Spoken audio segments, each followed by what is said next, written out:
Hello दोस्तों, आप सभी का स्वागत है अपने YouTube चैनल PSM हाउस में।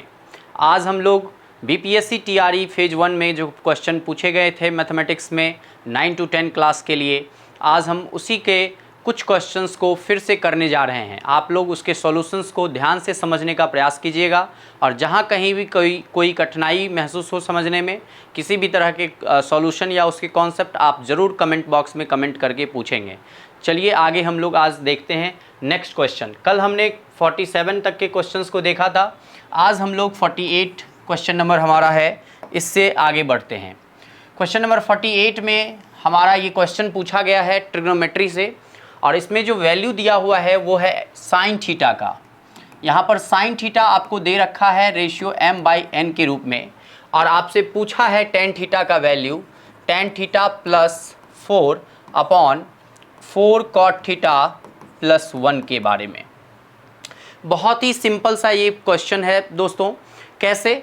यहाँ पर आपको साइन थीटा का वैल्यू m/n दे रखा है, तो आप यहाँ से टेन थीटा का वैल्यू आसानी से निकाल सकते हैं। वो आपको मालूम होना चाहिए कि tan theta perpendicular by hypotenuse का क्या होता है, रेशियो होता है, और टेन थीटा हमारा परपेंडिकुलर बाय बेस का रेशियो होता है। और पाइथागोरस से हम लोग बेस का वैल्यू जो लिखते हैं, परपेंडिकुलर बेस और हाइपोटेनस के बीच जो पाइथागोरस का जो थ्योरम है वो कहता है p का स्क्वायर प्लस b का स्क्वायर वो h के स्क्वायर के बराबर होता है। तो यहाँ पर p और h ये आपको दिए हुए हैं, तो आपको यहाँ से b निकाल लेने हैं और उसको बेस में डाल देना है। तो वो हो जाएगा यहाँ पर m/√h², h² यहाँ पर n है तो n का स्क्वायर माइनस यहाँ पर p आपका m है तो m का स्क्वायर, ये हमारा b का वैल्यू हो जाएगा और ये हमारा कंप्लीट टेन थीटा का वैल्यू हो जाएगा। अब इसी वैल्यू को हम लोग यहाँ पर पुट करेंगे और देखेंगे कि इसका क्या सॉल्यूशन आता है। तो ध्यान से देखिएगा, टेन थीटा यहाँ पर आपका प्लस टेन थीटा का वैल्यू अगर हम पुट करते हैं तो m/m²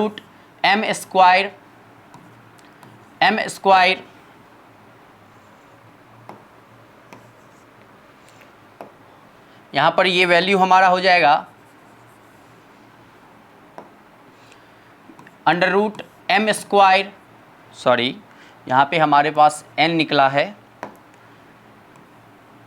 n² माइनस m², ये हमारा वैल्यू है, प्लस 4 है अपॉन 4 इंटू कॉट थीटा का वैल्यू इसी का उल्टा हो जाएगा दोस्तों, n² minus m² upon m plus 1 हो जाएगा। अब इसको हम लोग सॉल्व करेंगे। सॉल्व करने पे क्या आएगा, ये पाइथागोरस का थ्योरम था, उसको हमने यहाँ लिखा है। अब ये इसको हम सॉल्व कर रहे हैं, ये हो जाएगा m plus 4 into √n² minus m² upon √n² minus m²। दोस्तों नीचे हमारा क्या बचेगा, 4√n² minus m² upon m plus 1, और इसको भी यहाँ पे हम लोग एलसीएम ले लेते हैं तो वो हो जाता है हमारा ये m4, यहाँ पे 1 था, 1 इंटू m, ये हमारा हो जाएगा m। तो ये हमने इस वैल्यू को यहाँ पे कैलकुलेट किया, और तब हमें ये कैलकुलेशन के बाद जो ऊपर वाला ये वाला वैल्यू हमें दिख रहा है इसकी बराबर है तो कट जाएगा, ये m ऊपर चला जाएगा, m upon √n² minus m² आपका यहाँ पे सॉल्यूशन होता है। प्यारे बच्चों, यहाँ पे क्या हुआ कि बीपीएससी आपको कंफ्यूज करने के लिए ऐसे ही ऑप्शंस देके पूछ रहा है जहाँ पे आप कंफ्यूज कर जाएं। यहाँ पर m² नहीं है इसलिए ये आंसर नहीं होगा। यहाँ पर भी आप देख रहे हैं कि ये n है तो ये भी आंसर नहीं होगा। यहाँ m² माइनस n² है, ना कि n² माइनस m², ये भी आंसर आपका नहीं होगा। इसका मतलब है कि आज इसका आंसर ऑप्शन ई होगा। तो दोस्तों इसी के कारण बीपीएससी अपने क्वेश्चंस के लिए जाने जाते हैं। आपको यहाँ पे हर एक क्लास के लिए जो भी क्वेश्चन सेटअप किए गए हैं बीपीएससी के द्वारा, वो बहुत डिफ़िकल्ट क्वेश्चन नहीं है।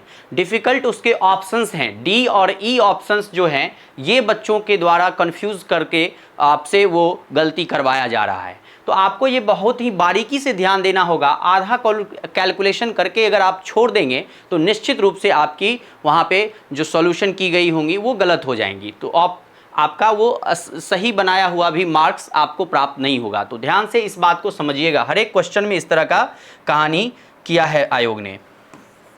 अब हम लोग नेक्स्ट क्वेश्चन की तरफ बढ़ते हैं, जो कि नेक्स्ट क्वेश्चन है हमारा 49, उसको हम लोग देखते हैं।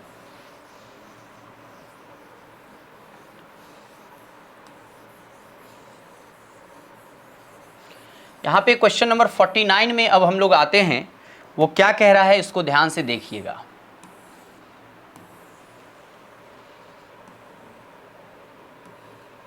अगर आप क्वेश्चन को ध्यान से देख रहे होंगे, कितना आसान सा क्वेश्चन है, सेकंड में बनने वाला क्वेश्चंस आपसे पूछे गए हैं।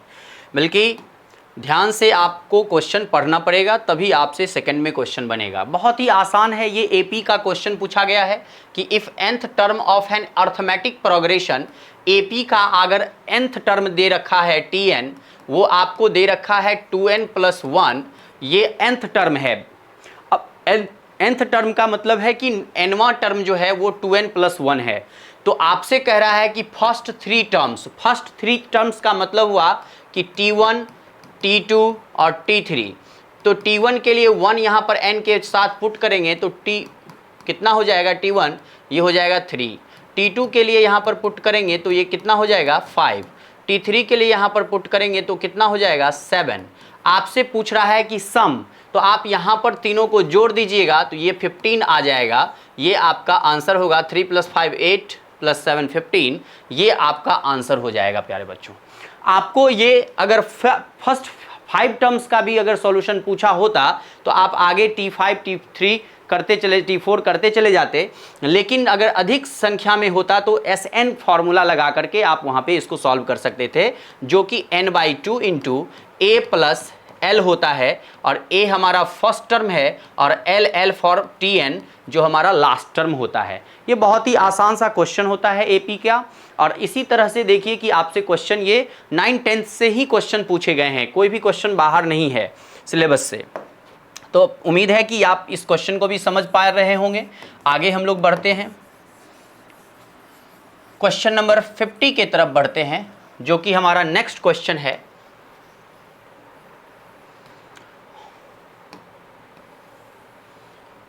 ध्यान से समझने का प्रयास करिएगा। देखिए ये क्वेश्चन सब जो है एक लाइन का ही क्वेश्चन होता है, लेकिन आप नहीं कॉन्सेप्ट जान रहे होते हैं तो वहाँ पे गलतियाँ हो जाती हैं। तो यहाँ पे क्वेश्चन क्या कह रहा है, ध्यान से पढ़िएगा। एक ट्रायंगल है ABC, दूसरा है DBC, और ये कहाँ पर है, सेम बेस BC पर है। तो देखिए बच्चों, यहाँ पर हमने एक ट्रायंगल बनाया इस तरह का ABC, इसका नाम है A, B और ये C है, और एक ट्रायंगल बना रहे हैं यहाँ पर,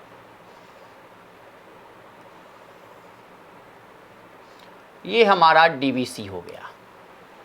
सेम बेस कहने का मतलब है कि बेस इस दोनों का ABC का भी और DBC का भी आप देख पा रहे होंगे कि सेम बेस है BC। आगे क्वेश्चन कह रहा है कि if O is the intersection point of the diagonal AD। अब आप AD को देखिए और BC को देखिए, ये डायगोनल है AD जिसका इंटरसेक्शन पॉइंट यहाँ हमारा O दिया है। तो आपसे पूछ रहा है एरिया ऑफ ट्रायंगल ABC और एरिया ऑफ ट्रायंगल DBC के बीच का रेशियो। कितना आसान सा क्वेश्चन है, इसको ध्यान से समझिएगा। इसमें हम लोग क्या करते हैं, सबसे पहले एक कंस्ट्रक्शन करते हैं। कंस्ट्रक्शन ऐसा है कि इस A से यहाँ पर पहले हम लोग एक परपेंडिकुलर लाइन M ड्रॉ कर लेते हैं, और इस D से एक परपेंडिकुलर यहाँ पर हम लोग ड्रॉ कर लेते हैं जिसका नाम N दे देते हैं। अब आप ध्यान से देखिएगा, दो ट्रायंगल हमारे पास है, एक AMO और दूसरा DNO। तो हम लोग लिखते हैं in triangle AOM and triangle कौन सा है हमारा, वो हो गया DON।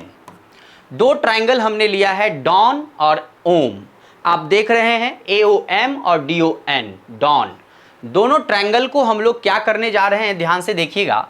यहाँ पर जो ट्रायंगल दिया हुआ है, इसके पहले एक और टर्म हमारे पास दिया हुआ है एरिया ऑफ ट्रायंगल ABC। तो अगर हम बात करें in triangle ABC and triangle DBC की, तो आप यहाँ से इसके एरिया को अगर फाइंड करना चाहें तो एरिया ऑफ ट्रायंगल ABC आपका हो जाएगा 1/2 इंटू बेस। इस ट्रायंगल ABC का अगर आपको बेस लेना हो तो ये वाला बेस हम इसलिए ले रहे हैं क्योंकि इसका ये परपेंडिकुलर लाइन है। आप जानते हैं कि base into height 1/2 into base into height area of triangle होता है। तो यहाँ पर 1/2 बेस हमारा क्या है BC और हाइट हमारा यहाँ पे क्या है ट्रायंगल का AM, और इसके बाद इसको डिवाइड करते हैं एरिया ऑफ ट्रायंगल DBC से, और ये हमारा क्या हो जाएगा, ये हमारा हो जाएगा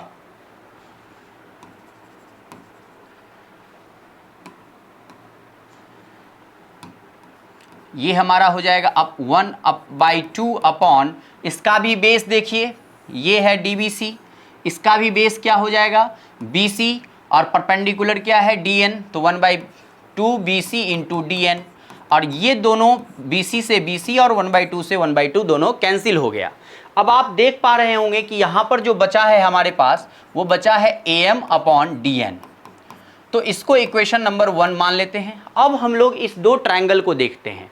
इस दो ट्रायंगल में हमें मिलता ये है कि एंगल DNO जो है, यहाँ पे हम लोग पहले AMO वाला का एंगल ले लेते हैं। यहाँ पर हमारा एंगल है AMO जो कि बराबर है angle DNO equal to 90 degree. ये कंस्ट्रक्शन हमने किया था, ये सब मैं डिटेल से इसलिए बता रहा हूँ, आप ये इतना करने की आवश्यकता नहीं है। वहाँ पे आप देख रहे हैं ये एंगल इस एंगल के बराबर है, ये एंगल इस एंगल के बराबर है। AA कोरोलरी होता है, और जब हम कोरोलरी नहीं लगाएंगे तो AA सिमिलरिटी थ्योरम भी लगा करके यहाँ पर AAA जो सिमिलरिटी थ्योरम है वहाँ से भी हम इस दोनों ट्रायंगल को केवल सिमिलर दिखाना है मुझे।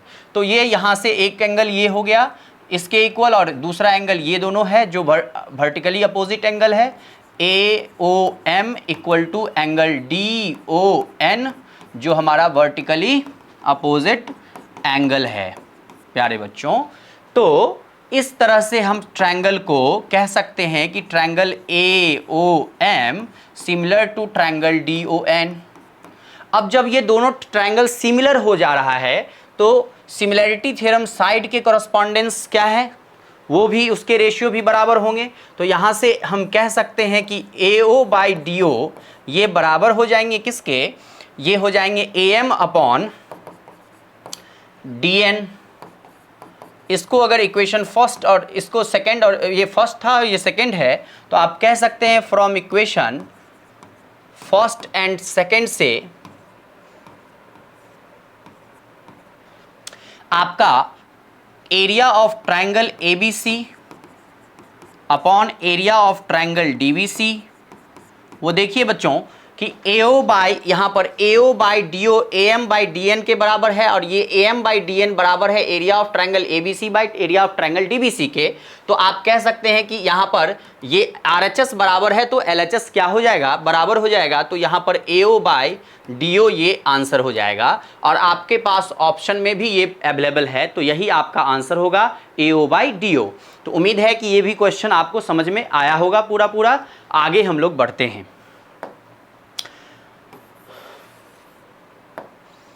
आगे हमारा क्वेश्चन अब क्वेश्चन नंबर 51 है। देखते हैं कि क्या है 51 में। जिन बच्चों को हिंदी में समझना है वो हिंदी में क्वेश्चन पढ़ेंगे। मैं हिंदी में भी क्वेश्चन को डिटेल से बता रहा हूँ। इंग्लिश क्वेश्चन यहाँ पे मैं रख रहा हूँ इंग्लिश मीडियम में ही, लेकिन मैं इसका हिंदी में भी बताने का प्रयास कर रहा हूँ। जहाँ पे आपको हिंदी में समझने में दिक्कत हो आप कमेंट बॉक्स में भी डाल करके पूछ सकते हैं। मैं यहाँ पे आपके पास क्वेश्चन अवेलेबल है हिंदी के भी, और इसको भी आप यूज़ करके समझ सकते हैं। अब अगला क्वेश्चन हमारा 51 है। बहुत ही सिंपल क्वेश्चन ये भी है, लेकिन हम लोग इसको भी मेथड से करेंगे। मेथड से इसलिए कर रहे हैं कि आप अगर मेथड समझेंगे तो ही एग्ज़ाम में इसके सॉल्यूशंस को आसानी से कर पाएंगे, क्योंकि सेम क्वेश्चन तो कभी भी एग्ज़ाम में पूछे नहीं जाते हैं। तो कॉन्सेप्ट आपको ध्यान रखना होगा। यहाँ ट्रिक से क्वेश्चंस को नहीं करने का हमने सोचा है कि ट्रिक करने की आवश्यकता नहीं है। अगर आप कॉन्सेप्ट जानते हैं तो वो कॉन्सेप्ट भी आसानी से आप प्रैक्टिस करने पे कम से कम समय में बना सकते हैं। तो ध्यान से देखिएगा। अगला क्वेश्चन हमारा कह रहा है 51 कि places A and B are 100 kilometer apart. दो जगह है, एक यहां पर, एक हमारा यहां पर,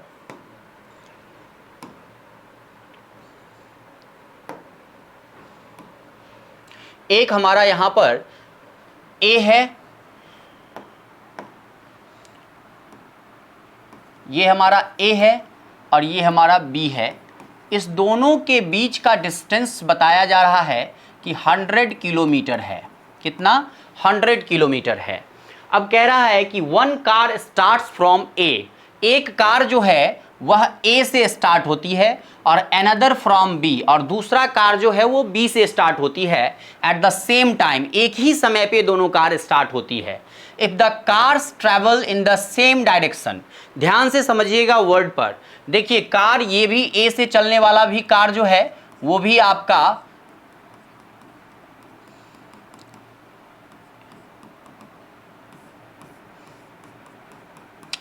इसी डायरेक्शन में चल रहा है और ये कार भी जो है आपका इसी डायरेक्शन में चल रहा है, दोनों कार सेम डायरेक्शन में चल रहा है।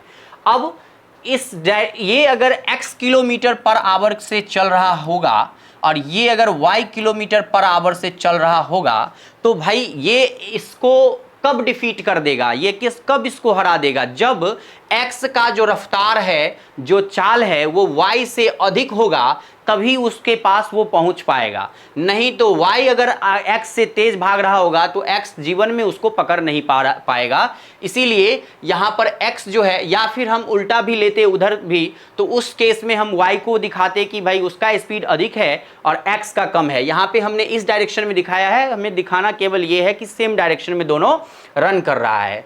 तो x किलोमीटर में इसका स्पीड है और ये y किलोमीटर, तो जब सेम डायरेक्शन में रन करेगा तो इसका रिलेटिव स्पीड जो होगा वो हो जाएगा बच्चों, वो हो जाएगा आपका x minus y kilometer per our.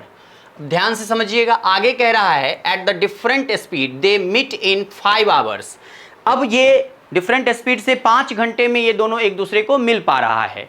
दूसरा क्वेश्चन कह रहा है कि if they travel towards each other, अगर ये दोनों यहां से ए चल रहा है इधर और बी आ रहा है इधर, तो एक दूसरे को मिलने में इसको क्या कह रहा है कि मात्र 1 घंटा लगता है। तो अगर एक दूसरे के तरफ आ रहा है बच्चों, तो यहां पे इसका स्पीड और इसका स्पीड एडअप हो जाएगा और ये दोनों स्पीड, रिलेटिव स्पीड यहां पर इस केस में वो भी हमारा हो जाएगा relative speed in the opposite direction, वो हमारा हो जाएगा x plus y kilometer per hour, और ये हमारा स्पीड था in the same direction, in the same direction. अब यहाँ पे स्पीड हमें पता है, टाइम हमें पता है और यहाँ पे उसके डिस्टेंस भी हमें दिए गए हैं। तो आप ध्यान से इक्वेशन बनाइए कि स्पीड जो होता है वो डिस्टेंस बाई टाइम होता है, और यहाँ पर स्पीड जब x माइनस वाई है तो यहाँ पर डिस्टेंस 100/5 है टाइम। तो यहाँ से कितना हो जाएगा 5 x minus y equal to 20 हो जाएगा। और जब यहाँ पर x प्लस वाई वाला स्पीड लेंगे तो x plus y equal to है 100/1, तो x प्लस वाई आपका कितना हो जा रहा है, वो हो जा रहा है 100। यहाँ पर इक्वेशन फर्स्ट है, यहाँ पर इक्वेशन सेकंड है, इसको हम यहाँ से इरेज कर देते हैं या फिर इसी को मिटा देते हैं।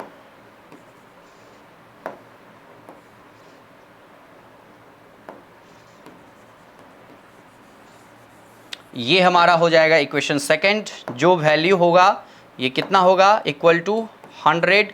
इक्वेशन 2 इसको सॉल्व करेंगे, y से y cancel, 2x equal to हो गया 120, x का वैल्यू हो गया 60, यहाँ से x 60 हो गया। आप देखेंगे कि कहाँ पर है, एक यहाँ पर 60 किलोमीटर पर आवर निकल गया है, दूसरा y का वैल्यू भी देख लीजिए, y इक्वल टू किसी में भी पुट कर दीजिए, x 60 तो उधर जाके ये 40 हो जाएगा, 40 किलोमीटर पर आवर, इसका मतलब यहाँ पर 40 भी है और 60 भी है, इसका आंसर हो जाएगा ऑप्शन ए। तो उम्मीद है कि बच्चों इसके कॉन्सेप्ट के साथ आप इसके सॉल्यूशन को समझ पा रहे होंगे कि कितना आसान सा क्वेश्चन है, लेकिन अगर कॉन्सेप्ट नहीं जानेंगे तो आप उलझन में पड़ जाएंगे। तो आगे बढ़ते हैं हम लोग। अगला क्वेश्चन हमारा होगा क्वेश्चन नंबर 52। उसको भी ध्यान से देखते हैं।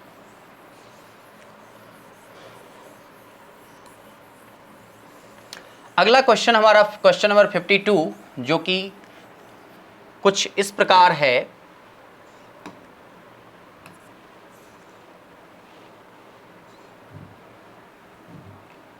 यहाँ पर ये क्वेश्चन भी बहुत ही मज़ेदार क्वेश्चन है। आप देखिए कि ये क्वेश्चन क्या कह रहा है। यहाँ पर क्वेश्चन कह रहा है कि the sum of the square of two positive integers, दो पॉजिटिव इंटीजर्स के स्क्वायर का सम। तो लेट कर लेते हैं कि एक x है दूसरा y है। अकॉर्डिंग टू क्वेश्चन अगर हम बात करें तो x square plus y square ये हमारा दे रखा है 306। ये क्वेश्चन कह रहा था कि sum of the square of two positive integer, एक हमने x मान लिया दूसरा हमने y मान लिया, इसका x स्क्वायर इसका भी स्क्वायर का सम ये 306 दिया हुआ है। आगे क्वेश्चन कह रहा है कि if the square of the larger integer, हम स्वतंत्र हैं कि इसको लार्जर माने या इसको लार्जर माने, किसी को भी एक को लार्जर मानना है। वो कह रहा है कि 25 times the smaller integer, 25 times the smaller integer. तो यहां पर 25 टाइम्स द स्मॉलर इंटीजर का मतलब क्या हुआ कि x को अगर हम मान लेते हैं कि वो लार्जर है तो x स्क्वायर जो है वो 25y के बराबर है। x स्क्वायर जो है वो 25y के बराबर है। फिर कह रहा है then the difference between the two integer आपको फाइंड करना है। तो डिफरेंस बाद में, पहले हम लोग x और y निकालते हैं। यहाँ पर x स्क्वायर का वैल्यू वहाँ पर पुट कर देते हैं। तो 25y plus y square equal to 306। ये इस वैल्यू को हमने 2 को फर्स्ट में यहाँ पर x स्क्वायर की जगह वैल्यू ये 25y डाल दिया। अब इसको जब हम सॉल्व करेंगे तो क्या होगा, y square plus 25y minus 306 equal to 0। अब आपके पास एक क्वाड्रेटिक इक्वेशन बन रखा है, इसका आपको फैक्टर निकालना है, ऐसा फैक्टर जो कि इसके इस रूप में आ सके। देखिए 306 को हम लोग करते हैं 2 1 0 3 सॉरी 1 2 2, यहाँ पे 5 होगा।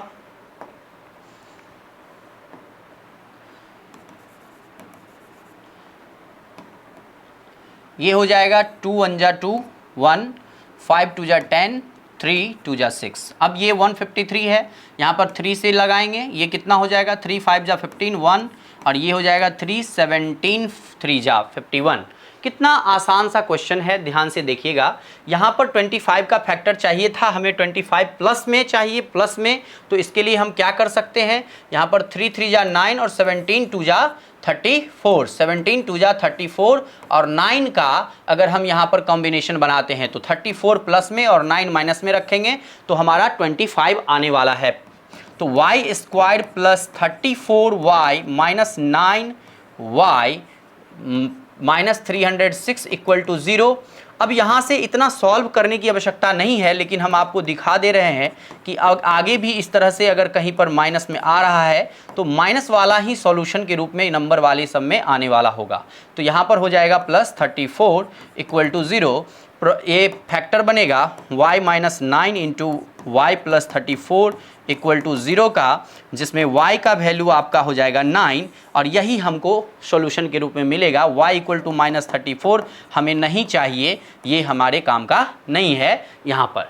तो y इक्वल टू 9 आ गया। x का वैल्यू कहीं पे आप यहाँ पर देखिए कि y 9 है तो x का वैल्यू कितना हो जाएगा, x स्क्वायर अगर हमारा 25 इंटू 9 है तो x का वैल्यू हो जाएगा 5 इंटू 3 15 और x माइनस वाई का वैल्यू हो जाएगा 15 माइनस 9 जो कि 6 हो जाएगा। और ये हमारा आंसर है 6, ऑप्शन नंबर ए। यहाँ पर देखें कि एक क्वाड्रेटिक इक्वेशन पहले पूछा था और फिर उसके वैल्यू से क्वाड्रेटिक इक्वेशन बनाना पहले देखा आपको आता है या नहीं, फिर उसके बाद आपसे उसके सॉल्यूशंस को करने के लिए पूछा और कितना आसानी से आप इसके आंसर को ला पाएंगे, इसको समझिएगा। आगे हम लोग बढ़ते हैं क्वेश्चन नंबर 52 के आगे 53।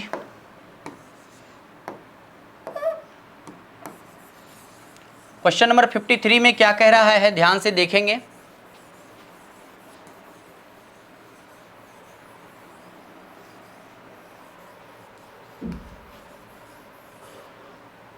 अब हम लोग बात करेंगे क्वेश्चन नंबर 53 के बारे में। तो क्वेश्चन नंबर 53 हमारा कुछ इस प्रकार है, बहुत ही सिंपल क्वेश्चन 53 है, आप देख करके आंसर कर देंगे, केवल डेफिनेशन अगर आपको पता है तो। ये हमारा क्वेश्चन नंबर 53 है। देखिए यहाँ पे क्वेश्चन पूछ रहा है कि फ्रीक्वेंसी डिस्ट्रीब्यूशन दिया हुआ है और आपसे मॉडल क्लास पूछ रहा है। मॉडल क्लास का मतलब होता है जिसका यहाँ पे हाईएस्ट फ्रीक्वेंसी जिसका होता है वही क्लास उसका मॉडल क्लास है। तो ये 30 इसका हाईएस्ट फ्रीक्वेंसी किसका है, या 30/30/40 का है, तो इसका आंसर हो जाएगा बी। यही आपका सॉल्यूशन था। आगे बढ़ते हैं हम लोग क्वेश्चन नंबर 54 के पास। यहाँ पर क्वेश्चन नंबर 54 है, ध्यान से समझिएगा क्वेश्चन नंबर 54 को, बहुत ही इंटरेस्टिंग क्वेश्चन है। देखिएगा क्वेश्चन नंबर 54 में आपका क्वेश्चन क्या कह रहा है। क्वेश्चन नंबर 54 में क्वेश्चन कह रहा है कि if two diagonals AC and DB of a quadrilateral ABCD। देखिए एक क्वाड्रिलेटरल है ABCD, यहाँ पे हम लोग एक क्वाड्रिलेटरल बना रहे हैं ABCD, ABCD एक क्वाड्रिलेटरल है ABCD जिसमें कह रहा है कि ये AC और DB इसका डायगोनल है जो E पॉइंट पर इंटरसेक्ट करता है। वो ये वाला डायगोनल है जो E पॉइंट पर इंटरसेक्ट किया है। और इसमें ये सबसे बड़ा बात ये कह रहा है कि इसका जो AE/EC है वो 1/2 है और BE/ED जो है वो 3/6 है। तो बहुत ही सिंपल सा क्वेश्चन है, आपके पास गिवन ये है कि AE/EC वो भी आपका 1/2 है और BE/ED वो भी आपका 3/6 है, जो कि 1/2 के बराबर ही है। कंफ्यूज करने के लिए बस आपको यहाँ पे न्यूमेरिकल वैल्यूज़ इस तरह के दिए गए हैं, जबकि आप इसको ध्यान से देखेंगे तो इस तरह से आपको पता चलता है कि AE/EC यहाँ पर आपका बराबर है BE/ED के। इसको इक्वेशन फर्स्ट मान के ध्यान में रखिएगा। आगे हम लोग बढ़ते हैं। दो ट्रायंगल यहाँ पर हम लोग लेते हैं, इन ट्रायंगल AEC और ट्रायंगल DEC को ध्यान से देखिएगा। यहाँ पर AEC और DEC में क्या दिया हुआ है, यहाँ पर दिया हुआ है कि फ्रॉम इक्वेशन फर्स्ट अगर मैं बात करूँ ये 1/2 के रेशियो में है, मतलब कि अगर ये 2 है तो ये 1 है, या उल्टा भी आप कर सकते थे। AE है ना, AE ये उल्टा हमने ले लिया है तो आप इसको छोटा वाला मानिएगा, ये 1 है तो ये 2 है, और BE जो है वो 1 है तो ये 2 है। कोई भी वैल्यू है जो यहाँ पर अगर ये 5 सेंटीमीटर है तो ये 10 सेंटीमीटर है, ये भी अगर 6 है तो ये 12 सेंटीमीटर, इस तरह का आपको दिया हुआ है रेशियो। अब आपको यहाँ पे इन ट्रायंगल AEC और DEC को अगर देख रहे हैं तो आप ये इस ट्रायंगल में देख रहे होंगे कि AE जो है वो इस ट्रायंगल का AEC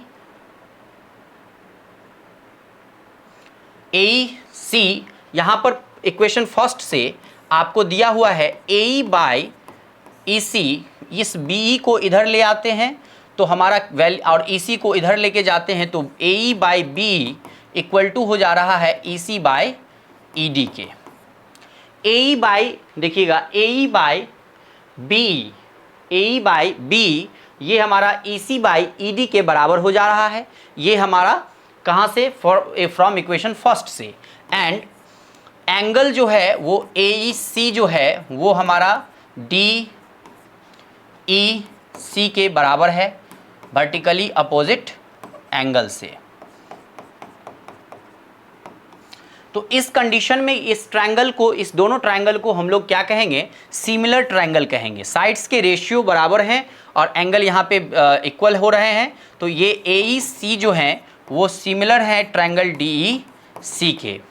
और अगर ये सिमिलर हैं तो फिर आप ये कह सकते हैं कि ये वाला एंगल जो है वह इस एंगल के बराबर होगा और ये वाला एंगल जो है वह इस एंगल के बराबर होगा बाय कॉरस्पॉन्डिंग एंगल्स। क्योंकि ये सिमिलर ट्रायंगल है तो इसके कॉरस्पॉन्डिंग एंगल्स बराबर होंगे। उस बेसिस पे आप देख पाएंगे कि एंगल CAB वो बराबर हो जा रहे हैं, एंगल CAB बराबर हो जा रहे हैं किसके, एंगल CAB बराबर हो जा रहे हैं एंगल ACD के। जबकि हम यहाँ